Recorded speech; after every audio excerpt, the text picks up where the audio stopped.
Hey Jason here from Simply Swider. If your Samsung washer is showing the SC or 5C error code with water stuck in the drum, don't panic. I'm going to show you exactly how to fix it in the next 15 minutes. The good news, this is a DIY fix 90% of the time, potentially saving you a $200 service call. Before we get started, if you run into any questions, jump into our Facebook group, links in the description. We've got thousands of people helping each other fix their appliances, and I pop in there daily to help out.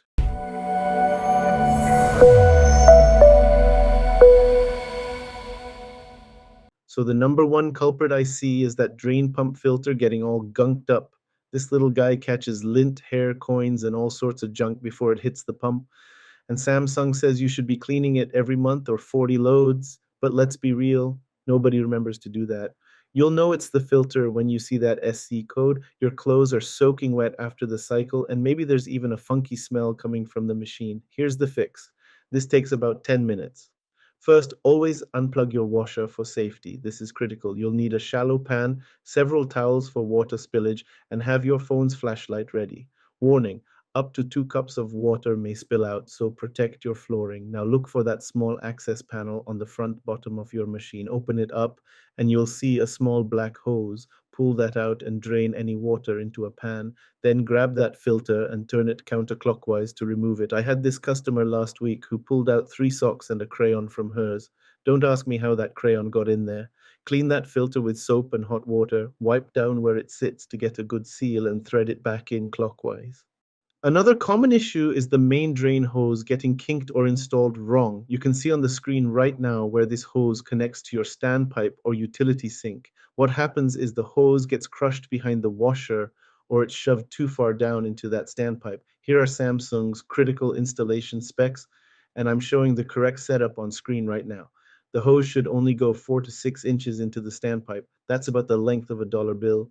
The pipe opening must be between 18 to 96 inches off the ground, basically anywhere from knee high to over your head. Check the whole length of that hose for any kinks or bends. If it's clogged up inside, disconnect both ends and use a drain snake or flush it with hot water and some vinegar. The key thing is making sure air can get into that standpipe connection. It can't be completely airtight or your washer won't drain right. When the filter's clean and the hose looks good, but you're still getting that error, the pump itself might be toast. Here's your 2-minute diagnostic test. First, run a drain cycle and listen carefully at the front of your washer.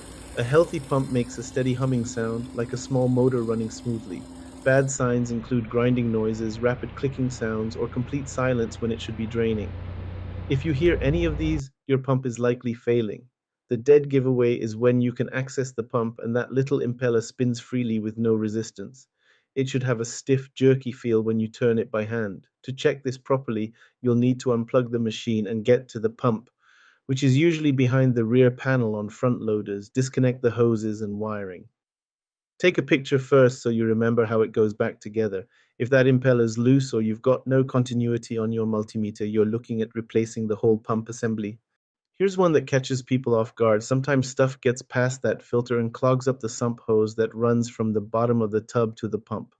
I remember this guy who called me because his SC error wouldn't go away even after cleaning everything. Turned out a quarter had wedged itself right in that internal hose connection. This requires getting inside the machine, so unplug everything and be ready for some water spillage. You'll need to disconnect that hose from both the tub and the pump. Check it in both directions because sometimes the clog comes out easier when you reverse the flow. Coins and small socks are the usual suspects here.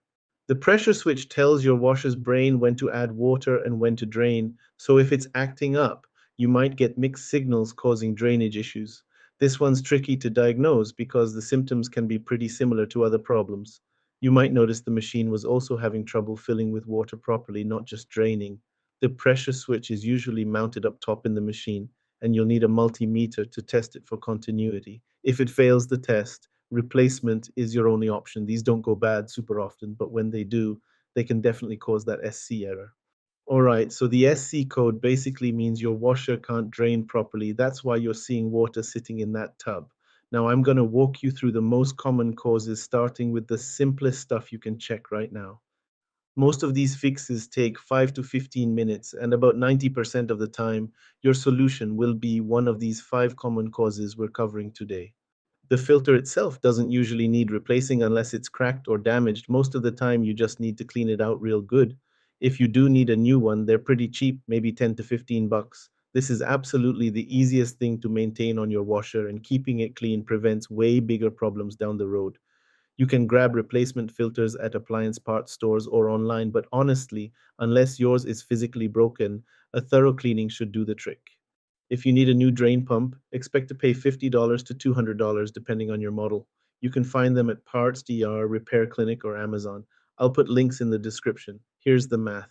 DIY repair costs $50, 200 plus 2, 3 hours of your time. Professional repair typically runs $300, 450 total.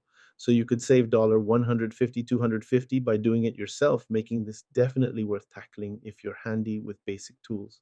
The installation's not too bad if you take your time and keep track of all those wire connections. Just make sure you get the right part number for your exact model. Replacement drain hoses run about 75 bucks if yours is damaged beyond repair.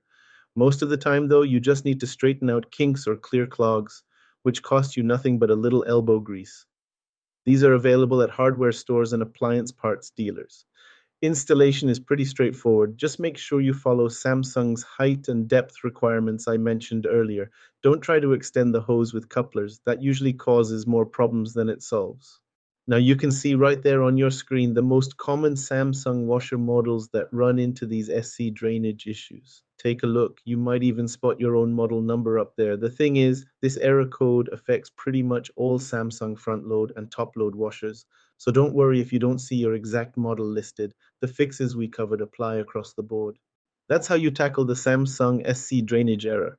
Start with that filter, clean it out good, and see if that solves your problem. If not, work your way through checking the drain hose, then the pump itself. Most of the time, one of these fixes is going to get you back up and running. Here's your maintenance game changer.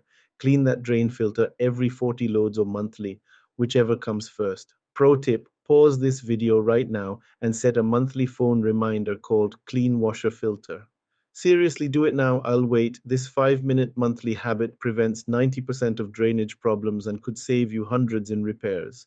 If you guys know someone who's having appliance troubles, please send them the link to this video or a link to my channel where I have tons of other videos showing how to fix pretty common issues with appliances, sometimes for free or as little cost as possible. It sure beats having a repairman come out and spending several hundred for them to fix it when it could be something so simple. If this helped you get your Samsung washer draining again, hit that like button and drop a comment below. Let me know which fix worked for you. Really helps other people with the same problem. And if you haven't already, please subscribe to the channel.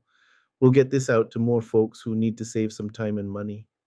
Thanks for watching, and I hope you guys have a great day.